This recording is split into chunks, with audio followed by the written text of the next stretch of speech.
नमस्कार सभी दर्शकों का स्वागत है जी। आज हम पहुंचे जी गांव बुडाना, जिला हिसार, और आपको एक कांग्रेस के नेता बताए जा रहे हैं और खेता में पकड़े गए हैं और सुबेरे सुबेरे उनका पाछे उनकी पड़ताल करने के लिए आए हैं भाई वो कांग्रेस के नेता खेता में क्या कर रहे हैं सुबेरे सुबेरे जी।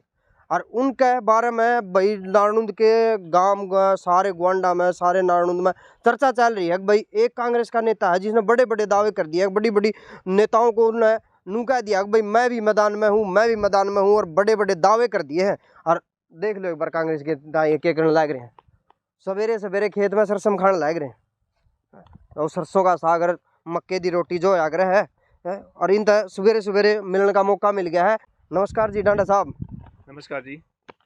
सवेरे सवेरे खेता में जी मौसम ही ऐसा है कि आजकल खेतों के अंदर सारे हरियाली है, खाने लगी सब्जी है।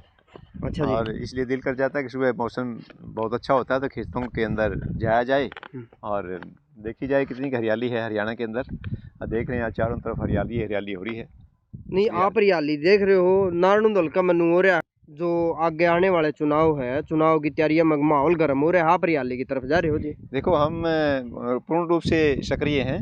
अच्छा, पीछे 5 स्टेटों में चुनाव थे तो मध्य प्रदेश में रहे और राजस्थान के अंदर पूरा चुनाव प्रचार किया। अब वहाँ बहुत अच्छी वोटिंग रही। उसके बाद यहाँ आए तो यहाँ थोड़ा रिलैक्स कर रहे हैं, खेतों में आके अपने आप को स्ट्रेस दूर कर रहे हैं अपनी, और पूर्ण रूप से अपनी तैयारी में लगे हुए हैं। मैंने तो जैसे पहले ही बताया था कि हमारा एक लक्ष्य है कि हम अपने हलके के अंदर पूर्ण विकास भी करेंगे और विकास के साथ साथ हम लोगों को रोज़गार देंगे। जैसे नारायण के अंदर रोज़गार पिछले 25-30 सालों से बिल्कुल नहीं हुआ, बेरोज़गारी ज़्यादा है, तो यहाँ पर हमारी योजनाएं हैं, पूरा हमने रोड मैप तैयार किया हुआ है। हम यहाँ पर एक यूनिवर्सिटी बनाएंगे, लोगों की समस्याओं के समाधान होंगे, मतलब दिलबाग डांडा की तरफ से। हाँ, पूर्ण विश्वास भी है मेरे को, और मुझे क्योंकि पहले सरकार में रहे हैं इसलिए थोड़ा अनुभव भी है कि रोज़गार कैसे मिलेगी, क्या अड़चन आएंगी और अड़चन कैसे दूर करेंगे, कैसे होगा, क्या होगा, रोज़गार कैसे मिलेगा। तो उन सबको बताया था कि 7-8 महीने के अंदर अपने हरियाणा के अंदर कांग्रेस की सरकार बनेगी और आप देखेंगे। आप कह रहे हो कि सरकार बनेगी, कैंडिडेट कौन रहेगा जी? दिलबाग डांडा रहेगा, डॉक्टर अजय चौधरी रहेगा, जस्सी पेटवाड़ रहेगा, और भी बतेरे नेता रेस में चल रहे हैं जी। लोग किसका पाछे कम है भाई? दिलबाग डांडा की तरफ जावे, जस्सी पेटवाड़ की तरफ जावे, डॉक्टर अजय चौधरी, प्रोफेसर राम भगत है, कांग्रेस के सारे हैं जी। कांग्रेस के सारे नेता हैं और एरिया के अंदर चल भी रहे हैं, लेकिन सबसे सीनियर नेता कांग्रेस के अंदर कोई दावेदारी बनती है वो हमारी है, क्योंकि हम 7 साल से पूर्ण रूप से समर्पित हैं कांग्रेस पार्टी को। यू बड़ा दावा कर दिया जी, यह बात कही थी भाई कांग्रेस पार्टी के सबसे बड़े नेता हैं, पुराने नेता हैं, और दावा कर दिया कि भाई हमारी दावेदारी सबसे पहले है। क्योंकि जितने भी बाकी नेता हैं वो ठीक हैं, अपना काम कर रहे हैं, कांग्रेस पार्टी को मजबूत भी कर रहे हैं। हम जैसे 2017 के अंदर कांग्रेस पार्टी ज्वाइन किया, 2018 के अंदर एक सफल रैली की हमने खेड़ी चौपटा पर। उसके बाद हमने रैली नारनूंद में की, वो रैली भी सफल थी। नारनूंद के अंदर अपना कार्यालय है, गांव के अंदर में रहते हैं, 24 घंटे लोगों के बीच में रहते हैं। कोई मंदिर है, कोई खेल कूद है, कोई और फंक्शन होता है, हमें मतलब कि में भी प्रोग्राम हो गया जी, खेल का ला लो भाई, लोगा का प्रोग्राम में जा लो जी, दिलबाग डांडा आगे पाओगा। मैं हर जगह जाता हूँ, मेरे पास कोई अगर टेलीफोन आ जाता है कि यहाँ पर हम मंदिर बना रहे हैं, यहाँ पर खेल संबंधित कोई क्रीड़ा हो रही है, यहाँ पर कबड्डी का मैच हो रहा है, अगर कोई मेरे पास टेलीफोन भी आ जाता है या दफ्तर के अंदर कोई कार्ड भी छोड़ देता है, मैसेज भी छोड़ देता है, तो मैं जरूर जाता हूँ। अच्छा, जो ये जो जुक्र आप लोगों को भाई मैं हर जगह आगे जाऊँ, सब न मिलूँ, हर प्रोग्राम अटेंड करूँ, मान लो कल ना आप नेता बन जाते हो, नारनूंद हल्का की कमान आपके हाथ में आ जाती, फिर दिलबाग डांडा आगे मिलेगा भाई चंडीगढ़ जाना पड़ेगा जी? नहीं, हम ऐसे ही मिलेंगे, क्योंकि हम अपने अनुभव के आधार पर कह रहे हैं। हम उस टाइप के नेता नहीं होंगे जिनको पीछे पीछे ढूंढना पड़े। हमें ये भी मालूम है कि इनकी समस्याएं क्या होंगी, जन समस्याएं होती क्या हैं, उनको निपटारा कैसे किया जाता है। पहले भी अधिकारी के रूप में यही समस्याएं आती थी, हम निपटारा करते थे। अब जो है ना, नेता के रूप में मारेंगे, बताएंगे कि भाई समस्या कैसे दूर करनी है। अब तो और भी आसान हो जाएगा कि सरकारी कर्मचारियों को किससे काम लेना है, प्यार से लेना है या थोड़ा सा भय भी दिखाना है, लेकिन समस्याएं समाधान हर हो। कोई ऐसी समस्या होती ही नहीं जिसका समाधान ही ना हो, थोड़ा सा इंटरेस्ट लेने की बात है। और हम ऐसा सिस्टम बना देंगे कि सारे हरियाणा के अंदर नारनूंद का नाम सबसे ऊपर रहेगा। सारे हरियाणा में नारनूंद का नाम ऊपर करने का दावा कर दिया है। और जी 5 स्टेटा के आप इलेक्शन में जा रहे थे जी, आप लोग घूमे फिरे, वहाँ देखा कैसा माहौल था भाई? 5 स्टेटों में से कितनी स्टेटों में कांग्रेस पार्टी अपना परचम लहरा सकती है जी? अभी तक 4 स्टेटों के चुनाव हो चुके हैं 30 नवंबर को तेलंगाना का है। जहाँ तक मध्य प्रदेश की बात है, मध्य प्रदेश के अंदर 2/3 मेजोरिटी से कांग्रेस जीतेगी। छत्तीसगढ़ के अंदर पूर्ण बहुमत कांग्रेस का आएगा। राजस्थान के चुनाव में कल वोटिंग से पहले, कल जो है ना वोटिंग हो रही थी, वोटिंग से पहले हमें लग रहा था कि शायद मुकाबला है, लेकिन जिस हिसाब से लोगों ने वोटिंग करी वहाँ पर भारी तादाद के अंदर, वहाँ पर 75% से लेकर 80% लग वोटिंग हुई है वहाँ पर। और जिनसे हम पूछते थे वो यही कहते थे कि सरकार को हम रिपीट करेंगे, क्योंकि अशोक गहलोत जी ने बहुत अच्छे कार्य किए हैं। यहाँ पर 25 लाख रुपए बीमा कर रखा है हर एक आदमी का। कोई बीमारी होती है प्राइवेट कॉलेज हॉस्पिटल के अंदर या सरकारी हॉस्पिटल के अंदर, वो अपना इलाज करा सकता है। सिलेंडर जब से इन्होंने 500 रुपया कर दिया, और भी बहुत सारी योजनाएं हैं और लोग उनका लाभ उठा रहे हरियाणा हैं। पे कितना असर पड़ने वाला है जी? 500 स्टेटों के अंदर कांग्रेस की सरकार बनेगी और उनके नज़दीक राजस्थान है। राजस्थान हरियाणा का बॉर्डर साथ साथ लगता हुआ है, तो यकीनन राजस्थान के अंदर सरकार कांग्रेस की बनेगी, तो हरियाणा के ऊपर असर पड़ेगा, क्योंकि हरियाणा और राजस्थान की आपस में रिश्तेदारी है, आना जाना है, एक दूसरे का व्यापार है। तो ये दोनों स्टेट जो है ना एक ही मानी जा रही है, क्योंकि जो चहल पहल, जो रीति रिवाज राजस्थान के हैं वही हरियाणा के हैं। तो राजस्थान के अंदर, मध्य प्रदेश के अंदर, छत्तीसगढ़ के अंदर कांग्रेस की सरकार बनेगी, और उसी हिसाब से ये पूरी लहर, ये पूरी आंधी हरियाणा के अंदर चलेगी कि हरियाणा के अंदर कांग्रेस की सरकार बनेगी। और बल्कि और पूरे हरियाणा में अगर हम बात मान लें जी, देखो अभी जहाँ पे चर्चे चल रहे हैं जी, एक भूपेंद्र हुड्डा बहुत बड़ा नाम है, पूर्व में मुख्यमंत्री रहे हैं। वो कह रहे हैं भाई जब तक भूपेंद्र हुड्डा का नाम हरियाणा में लिया जा रहा तो कांग्रेस पार्टी मजबूत है। आप इस बात से कहाँ तक सहमत हैं? देखिए, हुड्डा जी बड़े नेता हैं, 10 साल सीएम रहे हैं, कांग्रेस सरकार के अंदर बहुत अच्छे कार्य करे हैं, इसमें कोई शक नहीं है कि बहुत बड़े नेता हैं हम। लेकिन ये है कि भाई पार्टी हाईकमांड के ऊपर डिपेंड करेगा, कितने हम विधायक लेकर यहाँ पर आते हैं, किसको वो मुख्यमंत्री पार्टी हाईकमांड बनाता है, किसको विधायक दल के नेता अपना नेता चुनते हैं।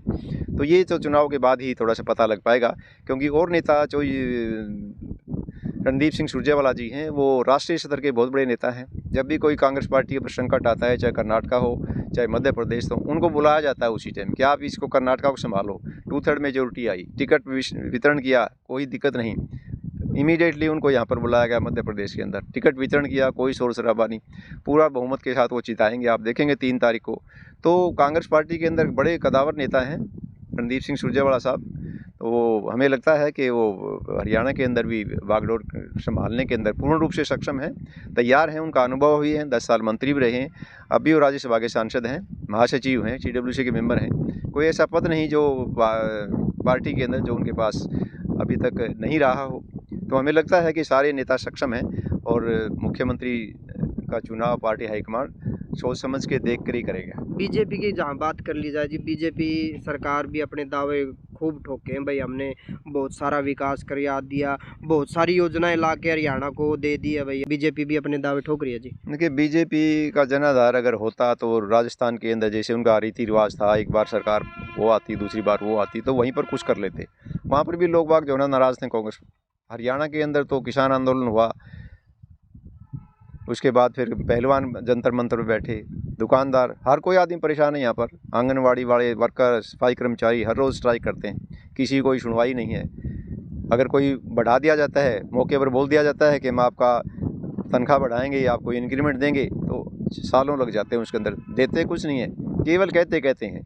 पीछे उन्होंने कहा कि हम मानदेय बढ़ाएंगे, चौकीदारों को बढ़ाएंगे, पटवारियों को बढ़ाएंगे, किसी का नहीं बढ़ाया, बल्कि पोस्टें ख़त्म कर देते हैं। आगे इन्होंने कह दिया कि हम नंबरदार की पोस्टें ही ख़त्म कर देंगे, नई भर्ती इन्होंने करनी नहीं है। आप फौज का देख लीजिए, 18 साल के अंदर एक आदमी लड़का जवान भर्ती होता है, 22 साल में घर आ जाता है, 22 साल की उम्र में बेरोज़गार हो जाता है, फिर कहाँ जाए वो? फिर ये कहते हैं कोई और नौकरी ढूंढ ले। भाई 22 साल की उम्र तो नौकरी पाने की होती है, उस टाइम वो रिटायर हो घर बैठ जाते हैं, कुछ उनको मिलता नहीं। एक लड़का वहाँ श्रीनगर में शहीद हुआ था, उसको शहीद का दर्जा नहीं दिया, उसको सलामी नहीं दी, लोकल पुलिस ने उसका सम्मान किया। तो बीजेपी का तो कोई जनाधार कहीं देश में बचा नहीं है। आप देख रहे हैं कि पहले 2 स्टेटों में चुनाव हुए, हिमाचल में हुए, कर्नाटक में हुए, कांग्रेस की सरकार आई, और ये 5 स्टेटों के अंदर बीजेपी का सफाया हो जाएगा, कांग्रेस अपनी सरकार बनाएगी। देखिए, अब हम खेतों में खड़े हुए हैं, ना तो यहाँ पर लाइट आती है तो आगे पीछे आती है, ना DAP मिलता है ना यूरिया मिलता है। जब यूरिया की ज़रूरत होती है तो DAP दे देते हैं, DAP की ज़रूरत होती है तो यूरिया गायब कर देते हैं, और पूरे वायदे करते रहते हैं। रोज़ाना चंडीगढ़ से एक फरमान जारी होता है कि हम 45 साल से उम्र जिसकी ज़्यादा है, जो विधुर है, जिसकी शादी नहीं हुई है या जिनकी पत्नी गुजर गई है, उनको भी हम पेंशन देंगे। लेकिन अभी दिया कुछ नहीं। 1 साल पहले उन्होंने ये घोषणा की थी कि हम 2,500 रुपये उनको भी दे देंगे, और इन जिनकी पेंशन बंधी हुई है उन्हीं की पेंशन काट रही है। कह देते हैं कि आपकी इनकम ज़्यादा है। जिस आदमी ने 10 साल तक पेंशन ले ली, ओल्ड एज पेंशन, 65 साल की उम्र में पेंशन ली, 75 साल में उसकी पेंशन काट दी। वो घूमता रहता है दाएं बाएं, कहीं हिसार जाता है, कभी किसी दरबार में आता है, कभी सीएम साहब के संवाद में आता है, तो उसकी सुनवाई नहीं होती। छोटे छोटे दफ्तरों में जाते हैं तो वो कहते हैं भाई आपकी तो इनकम ज़्यादा है। 75 साल की उम्र की आदमी क्या उम्र ज़्यादा होगी है, करना कुछ नहीं है। अब ये किसान हैं, किसान की फसल पड़ी हुई है मंडी के अंदर। हम यहाँ पर गए नारनौंदा अनाज मंडी के अंदर, सारा धान वहाँ पर पड़ा हुआ है। बरसात हो जाती है तो पूरा फैल जाता है, किसी की सुनवाई नहीं होती है। कभी वो राइस मिलर वाले नहीं आते, राइस मिलर वालों से पता करते हैं कि हमें ऑर्डर नहीं है, हमें सरकार ऑर्डर देगी तभी हम ख़रीदारी करेंगे। बह जाती है उनके पानी के अंदर ही। कुछ तो उनको ना मुआवजा मिलता है, पहले कह देते हैं भाई आप खेती मत करो धान की खेती नहीं करेंगे तो क्या करेंगे भाई, दूसरी खेती यहाँ पर होती नहीं है, और कौन सी खेती करेंगे जो यहाँ तो पर। ये सीधा सीधा ये कह सकते हैं भाई, ये किसान से रिलेटेड होते हुए सरकार बहुत सारे मुद्दों पर लेकर के पीछे रह गई है। बिल्कुल पीछे रह गई हैं। किसान तो यहाँ पर इतने परेशान हैं, उनके काम भी नहीं होते हैं। तहसील में जाते हैं तो उनका कोई काम नहीं होता है, और वो यहाँ के बताते हैं दफ्तर के अंदर कि जी हम अपनी फ़र्द निकलवाने के लिए जाते हैं तो पटवारी नहीं मिलता, पटवारी मिल जाता है तो कानून को नहीं मिलता, कानून को मिलता है नायब तहसीलदार नहीं मिलता। आए दिन रोज़ाना छापे पड़ रहे हैं तहसील के अंदर, 50% स्टाफ यहाँ पर बैठता है। किसानों की तो बहुत दुर्गति है, किसान तो इतने परेशान हैं, वो तो तैयार हो रहे हैं, इंतज़ार कर रहे हैं कि कब चुनाव हो और कब हम बीजेपी को देश से मुक्ति दिलाएं। तो आप इसलिए खेतों में आए हो भाई? बिल्कुल इसलिए, हाँ इसलिए खेतों में आए हैं, देखते हैं किसानों की जानकारी भी लेते हैं कितनी फसल है। फसलों में कीड़ा लग जाता है, अब पीछे नरमा की खेती हुई तो उसमें कीड़ा लग गया, गेहूँ की होती है तो कुछ आपदा आ जाती हैं, प्राकृतिक आपदा भी आ जाती हैं, बरसात ज़्यादा हो जाती है। अब क्लाइमेट चेंज इतना हो रहा है कि जब फसल पक के तैयार हो जाती है तो ओले पड़ जाते हैं, कुछ और बरसात हो जाती हैं। गवर्नमेंट उसमें अनाउंस कर देती है कि हम मुआवजा देंगे, मुआवजा भी पहले तो नाम मात्र का घोषणा करती है, भाई मैं 7,000 रुपये पर एकड़ देंगे। भाई आपने देना चाहिए जितनी पैदा उस एकड़ के अंदर हो रही थी, 20,000 रुपये 25,000 पर एकड़ मुआवजा दो। 7,000 किसको क्या कर लगेगा, और वो 7,000 भी नहीं आता। फिर उसके अंदर कागज़ जमा कराओ, इन कागज़ पूरे होते ही नहीं है। सारा दिन CSC सेंटर में लगे रहते हैं किसान, आधार लेकर लाओ, परिवार पहचान पत्र लाओ, अपना दूसरा कागज़ तैयार करवाओ। कागज़ तैयार कराते कराते किसानों की इतनी बेहल्ला होती है, वो कहते हैं किसानी हम छोड़ दें तो अच्छा है, ना करें तो नुकसान कम है, करने में नुकसान ज़्यादा है, इतने परेशान। ये बड़ी समस्याएं बता दी आपने भाई, इस तरह की समस्या किसान आज उन समस्याओं से जूझ रहा है। पूर्ण रूप से जूझ रहा है जी, बिल्कुल पूर्ण रूप से जूझ रहा है। और जब हमारा यही प्रयास रहेगा कि सरकार जाए, नई सरकार आए तो किसानों की हम यहाँ पर सुने। कोई बीजेपी का नेता खेतों में नहीं आता, कोई बीजेपी का किसानों की समस्या सुनने के लिए नहीं जाता। ऊपर से फरमान जारी हो जाता है कि जितने मंत्री हैं, जितने MP हैं, जितने MLA हैं, वो केंद्र की योजनाएं हैं उनका प्रचार प्रसार करेंगे, उनको दिखाएंगे, शहरों में जाएंगे, उनका गुणगान करेंगे। प्रधानमंत्री की ये योजना है, प्रधानमंत्री का आयुष्मान योजना है, लेकिन वो जो रूट की जड़ें हैं, जो गरीबी का कारण ज़्यादा है, उसकी तरफ किसी का ध्यान नहीं है। तो मतलब आप कह सकते हैं भाई, ऐसी ऐसी समस्याओं से अगर मान लो लोग जूझ रहे हैं तो उनका समाधान कांग्रेस पार्टी करेगी। हरियाणा के अंदर तो हम पूरे 5-7 साल से लगे हुए हैं, लेकिन अब हमें मौका मिला था मध्य प्रदेश के अंदर जाने का। फिर हम रहे वहाँ राजस्थान के अंदर, और वहाँ घूमे और गाँव वालों से जाकर पूछा था कि आपका क्या पोजीशन है, कैसा महसूस कर रहे हैं आप। तो उन सब ने कहा जी हम बड़े सुरक्षित हैं, क्योंकि पहले बीजेपी की सरकार के अंदर यहाँ गुंडागर्दी ज़्यादा थी, और यहाँ जब से कांग्रेस की सरकार बनी है उन्होंने गुंडागर्दी बंद कर दी। सबका बिजनेस ठीक चलता है, कोई विधायक हो वो सुनता है, उनके पास जाते हैं, किसी के साथ जाएं, अकेले जाएं, वो हमारी बात पूर्ण रूप से सुनता भी है और उसका समाधान भी करता है। तो हम तो कांग्रेस की सरकार बनाएंगे, तो वो बीजेपी से तो बहुत दुखी हैं। ये तो केवल पत्रकारिता, चैनल्स और प्रेशराइज करके ऊपर दिखा देते हैं कि हमारी सरकार आएगी, हमने ये कर दिया वो कर दिया, लेकिन किया कुछ नहीं है, केवल ये ढकोसला है। पूर्ण रूप से जो है ना झूठ से भरा हुआ है ये इनका काम धंधा सिस्टम। और अब ये जब 3 तारीख को पता ही चल जाएगा उनके कामों का, क्या उन्होंने काम किया है। काम करते तो फिर उनकी इतनी बुरी हालत नहीं होनी थी जो वो सोच रहे थे कि हम जीतेंगे हर जगह। कहीं पर उनका नाम निशान नहीं है।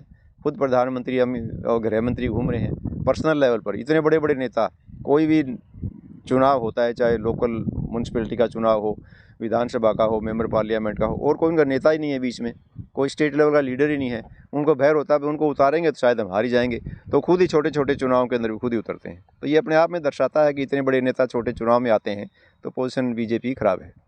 तो अगर हम नारायण हल्के की बात कर ली जाए, और नारायण हल्के में बहुत सारे कैंडिडेट कांग्रेस पार्टी के होने की वजह से, क्या दिलबाग सिंह डांडा दूसरे कैंडिडेटों का भी साथ देंगे अगर पासा कुछ और पलटता है तो?